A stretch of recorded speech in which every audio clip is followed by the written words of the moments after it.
किए मत माछ कटिया देते गोटे अति प्रेमी लोक सरल लोक जड़े विराट धनी राणी से निजू केवे भावी ना मुझे माने काम कर प्राय 30 वर्ष उच्चकोटर भद्र महिला से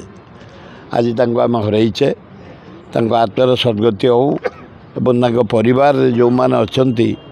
भगवान शक्ति दिंतु से निज गोड़े ठिया हूँ। निश्चित भाव से जड़े जनवत्सल नेत्री थे सदाबले जनसाधारण को आपणे नौले से विकासमूलक कार्यक्रम पदचिन्ह अच्छी छाड़ी विशेष भाव पानीय जल शिक्षा व्यवस्था गमनागमन क्षेत्र में एवं अविभक्त गंजाम जिलार से नेत्री थे सी अवर्तमान आज समस्त आम मर्माहत एवं अवर्तमान एक शून्यस्थान पूर्ण कर राजनीति में एवं से समय जो नारी नेत्री भाव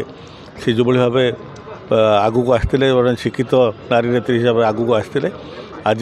सी निश्चित भाव आम समस्त उदाहरण रही चिरस्मरणीय रही।